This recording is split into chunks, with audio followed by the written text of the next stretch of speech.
Moscow attack पर America का एक बड़ा बयान भी सामने आया। अटैक की जिम्मेदारी आईएसआईएस ने ले ली है, ये अमेरिका की तरफ से कहा गया है। हमले में यूक्रेन का हाथ नहीं है, ये एक तरीके से अमेरिका शील्ड दे रहा है यूक्रेन को और कह रहा है कि ना तो आईएसआईएस ने जब जिम्मेदारी ले ली है तो ये साफ है कि अब इसमें हाथ तो सिर्फ और सिर्फ अब आईएसआईएस का ही है, यूक्रेन का इसमें कोई हाथ नहीं है।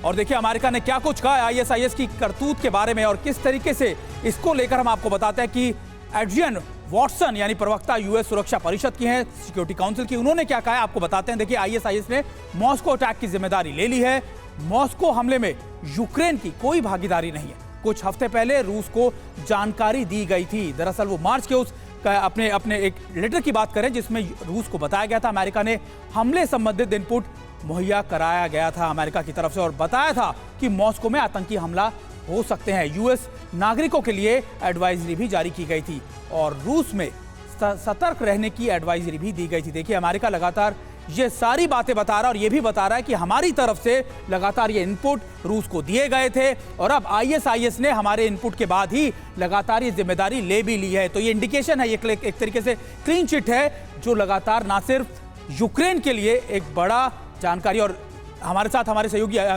समीर भी है। समीर देखिए इसको लेकर बिल्कुल ऐसा क्लियर लगता है कि एक तरीके से यूक्रेन को बचाने की कोशिश कर रहा है अमेरिका।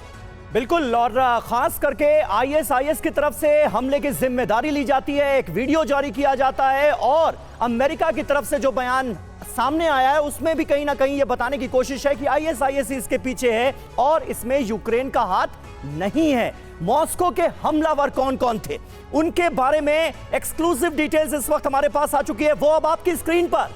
नसरुद्दीनोव मखमद्रसुल, उम्र है इसकी 37 साल। इस्मोनोव रिवोजोदिन, उम्र है इसकी 51 साल। सफोल जोदा शोकिंजान, उम्र है इसकी 21 साल। और नजरोव रुस्तम, इसकी उम्र सिर्फ 29 साल बताई जा रही है। सभी तजाकिस्तान के रहने वाले हैं। ये चार के चारों हमलावर तजाकिस्तान से ताल्लुक रखते हैं। ये बड़ी जानकारी भी इनके बारे में सामने आई है। राजेश जी, मैं आपसे जानना चाहूंगा, ये तजाकिस्तान के रहने वाले, आईएसआईएस इसकी जिम्मेदारी लेता है, अमेरिका कहता है यूक्रेन का हाथ नहीं है, ये सब कुछ इतनी जल्दी नहीं होता हुआ नजर आ रहा है। हर कोई नतीजे पर पहुंचने की बहुत जल्दी में है, ऐसा लग रहा है मुझे। बिल्कुल समीर, देखिए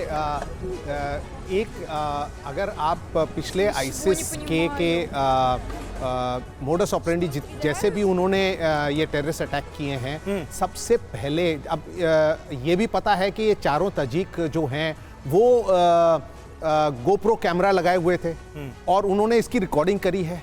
तो सबसे पहले उनका फर्स्ट एम, क्योंकि ये तो सर पे कफन बांध के आए थे तो ये तो मरने के लिए तैयार थे, लेकिन सबसे पहले वो अपना जो टेररिस्ट अटैक का जो वीडियो है वो आईसिस को देते और वो आईसिस जारी करता। ये उनका नॉर्मल मोडस ऑपरेंडी है। इस बार ऐसा क्यों नहीं हुआ?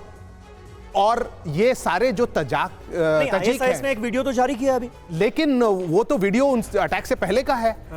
तो ये अटैक वाला जो वीडियो है वो अभी तक सामने नहीं आया है आईसिस की तरफ से। और जो उन्होंने वीडियो जारी किया जिसमें वो दिखाया गया कि वो आईसिस के फ्लैग के सामने, यही वीडियो है आईएसआईएस की तरफ से जो वीडियो जारी किया गया, वो भी स्क्रीन पर हम दिखा रहे हैं, यही वीडियो। तो अभी मेरे को नहीं लगता कि हम कंक्लूसिवली सोच सकते हैं कि आईसिस वाले हैं, क्योंकि ये जो तजिक हैं, जो उनकी वेशभूषा है और जो जिस तरह से वो पकड़े गए हैं, ना वो कट्टर इस्लामवादी लगते हैं, उन्होंने किस तरह से जो उनकी वेशभूषा है वगैरह, और रशियन भी नहीं जानते ना समझते हैं। लेकिन इंपॉर्टेंट बात ये समीर ये भी है, क्योंकि ब्रिगेडियर त्रिपाठी मैं आपको भी जोड़ना चाहूंगा, क्योंकि जिस तरीके से उन्होंने इस पूरे ऑपरेशन को एग्जीक्यूट किया, ऐसा लगता है कि बहुत वेल ट्रेंड है, इक्विपमेंट से बहुत अच्छे तरीके से जानकारी रखते हैं, एंट्री एग्जिट पॉइंट्स को उनके बारे में बहुत अच्छी जानकारी। तो ऐसा लगता है कि एक सोल्जर की तरह, खासतौर पर स्पेशल फोर्सेस के सोल्जर्स की तरह उनकी ट्रेनिंग की गई है। बिल्कुल सही। अभी समीर जो कह रहे थे उसको भी मैं इसमें लूंगा। देखिए ये जो भी ऐसी कार्रवाई होती है इतनी जल्दबाजी में नहीं होती, इसकी प्लानिंग बहुत टाइम लगता है। एक क्लाशनिकोव राइफल था इनके पास, एसिटिलीन और hydrogen peroxide jackets basically so that वो बहुत ज़्यादा ब्लास्ट होता। लेकिन थोड़ा पीछे चलिए, पिछले साल मार्च में यूनाइटेड स्टेट्स के सेंट्रल कमांड के CNC ने बोला था कि ISIS ऐसा हमला कर सकता है और वो उग्र हो रहा है, सेल्स बना रहा है। अभी आप देखिए ये सेल्स कहाँ बने, तजाकिस्तानीज का नाम आ रहा है, एग्रीड, लेकिन सेल्स तो इन्हीं के अंदर होंगे, रूस में ही।